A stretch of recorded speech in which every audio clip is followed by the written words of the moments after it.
लड़की है। कैसी मनहूस है, अपने पति को वारिस तक नहीं दे पा रही है। माँ, आपको कैसे पता कि इस बार भी लड़की है? हॉस्पिटल की नर्स को ढेर सारा पैसा दिया, तब जाकर उसने इसकी लिंग जांच कर मुझे बताया।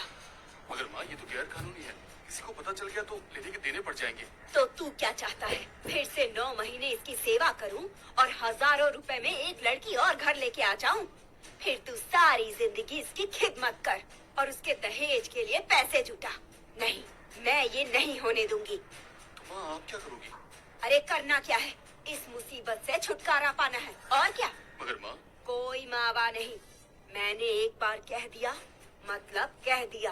मगर उसे मालूम पड़ेगा तो वो कभी भी इसके लिए तैयार नहीं होगी। कैसे तैयारी होगी? अरे उसे कुछ पता ही नहीं चलेगा। तू बस कल सुबह उसे डॉक्टर के यहाँ चलने के लिए बोल देना, बाकी सब मैं देख लूंगी। दूसरी तरफ सोना बहुत परेशान थी।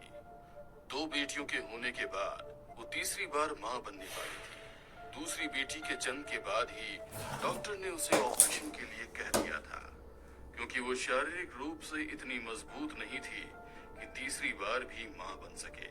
उसके बहुत मना करने के बावजूद पति राहुल अपनी माँ की जिद के आगे हार गया और उन दोनों को अपने तीसरे बच्चे के बारे में सोचना पड़ा। मगर उसकी तबीयत इतनी खराब थी कि वो घर के रोजमर्रा के काम भी नहीं कर पा रही थी। सोना, कैसी हो? तबीयत तो ठीक है ना? मुझे बिल्कुल अच्छा नहीं लग रहा है।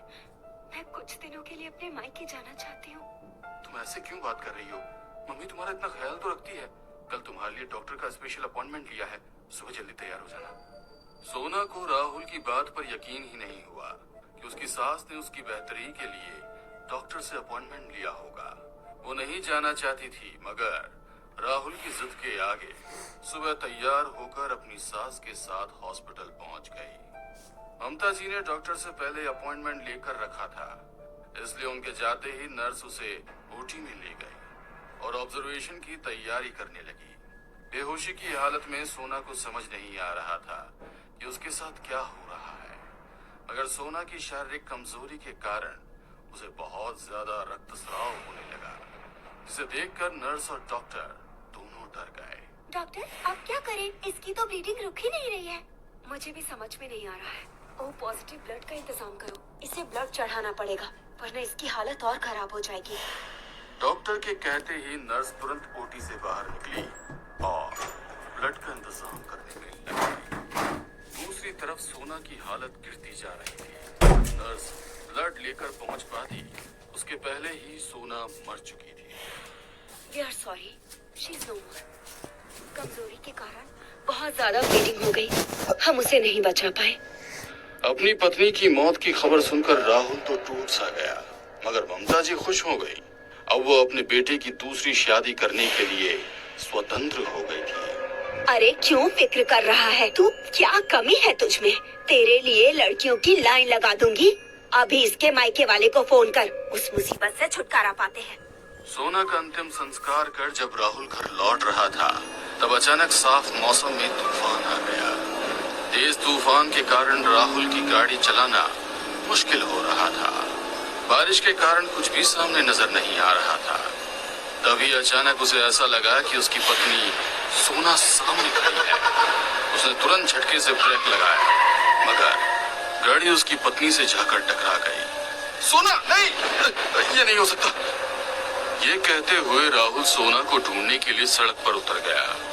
वो जोर जोर से आवाज देकर बीच सड़क पर बैठे बैठे रो रहा था।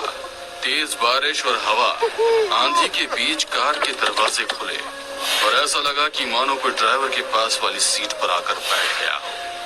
कुछ ही पल के बाद मौसम एकदम साफ हो गया। तभी राहुल के मोबाइल पर उसकी माँ का फोन आया।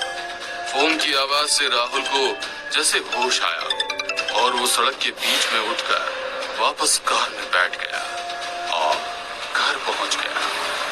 पानी में भीगे हुए राहुल के पैरों की छाप घर में बन रही थी और उसके पैरों के साथ ही 2 पैरों की छाप और बन रही थी, मगर वो पैर उल्टे थे। सोना को मरे हुए 4 दिन हो चुके थे। ममता जी तो जैसे सोना को भूल ही गई थी। वो राहुल की दूसरी शादी करने की तैयारी में थी, मगर राहुल और उसके दोनों बेटियां आज भी सोना को बहुत याद करते थे।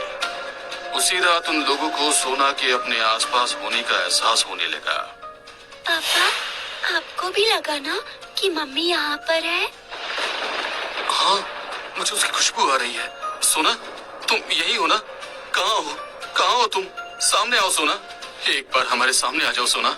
राहुल और उसकी दोनों बच्चियों को सोना नजर आने लगी। दोनों लड़कियां बहुत खुश हो गई क्योंकि उनकी माँ उन्हें छोड़कर कहीं नहीं गई थी, बल्कि उन्हीं के पास थी। सोना अब नॉर्मल इंसान की तरह अपने बच्चों के साथ खेलती और पति से बातें करती। ममता जी हैरान थी कि उनके घर में ये क्या हो रहा है। उनके बेटे के कमरे से उसके साथ साथ किसी स्त्री के भी हंसने की आवाज आ रही थी। ममता जी कुछ दूर खड़ी होकर कुछ बातों को सुनने की कोशिश कर रही थी, मगर सही से कुछ समझ नहीं आ रहा था। तभी अचानक से दरवाजा खुला और उनका बेटा राहुल बाहर आया। उसकी आंखें गुस्से में लाल थी। साड़ी पहने हुए उसने पूरा महिलाओं की तरह मेकअप किया हुआ था। उसकी ये दशा देखकर ममता जी जोर जोर से चीख पड़ी। क्या हुआ मम्मी जी? आप परेशान लग रही हैं। आप तो खुश थी कि मैं इस दुनिया से चली गई, मगर मैं लौट कर आ गई हूँ अपने राहुल के पास, अपने बच्चों के पास। मुझे उन लोगों से कोई दूर नहीं कर सकता। उन लोगों को मैं अपने साथ लेकर जाऊंगी। कोई मुझे नहीं रोक सकता। ममता नाम है ना आपका, मगर आपके अंदर ममता नाम की कोई चीज नहीं है। एक अजन्मे बच्चे को मारने के लिए आपने अपने बेटे का घर उजाड़ दिया। अब आप अकेले ही रहना यहाँ। कहते हुए राहुल जोर जोर से हंसने लगा और अचानक बेहोश हो गया। जब उसे होश आया तो खुद को देखकर शर्मिंदा हो गया। माँ, ये सब क्या है? और ये मैंने साड़ी क्यों पहन रखी है? राहुल की बात सुनकर ममता जी जब उसे सारी बात बताती है, अपनी बच्चियों की सुरक्षा के लिए अपनी माँ के साथ अपने गांव जाकर पंडित जी से रक्षा सूत्र बनवा कर आ गया। उस रक्षा सूत्र के कारण अब सोना की आत्मा राहुल के शरीर के भीतर नहीं जा पा रही थी और ना ही राहुल से और ना ही अपनी बच्चियों से कोई बात कर पा रही थी। वो गुस्से में ममता जी के सामने आकर बोली, तुम्हें क्या लगता है तुम मुझे मेरे पति और बच्चों से दूर कर दोगी? नहीं, कभी भी नहीं। मैं उन्हें अपने साथ लेकर ही जाऊंगी और तुम यहाँ पर रहना अकेली। कहते हुए गुस्से में उसने पूरे घर का सामान अस्त व्यस्त कर दिया। उसकी आत्मा का रौद्र रूप देखकर ममता जी परेशान हो गई। अगले दिन सोना की आत्मा अपने बच्चों के सामने खड़ी थी। बच्चे अपनी माँ को देखकर बहुत खुश हुए। आओ बेटा, मेरे पास आओ। सोना के बुलाने पर दोनों लड़कियां उसकी तरफ बढ़ने लगी। तभी सोना ने उन्हें रुकने का इशारा किया। बेटा, तुम्हारे हाथ में जो धागा बंधा है, इसे खोलकर मेरे पास आओ। राहुल, तुम भी मेरे पास आओ। देखो, हमारी तीसरी बेटी तुम्हें बुला रही है। देखो, आओ आओ अपनी बहन के पास आओ बेटा। राहुल और उसके दोनों बच्चे सम्मोहित होकर सोना की तरफ देख रहे थे। सोना की गोद में एक छोटी सी बच्ची थी जो मुस्कुराकर लोगों को अपने करीब बुला रही थी। तीनों ने सम्मोहित होकर अपने हाथ का धागा खोल दिया। ममता जी के मना करने के बावजूद वो सब लोग सोना की तरफ बढ़ने लगे।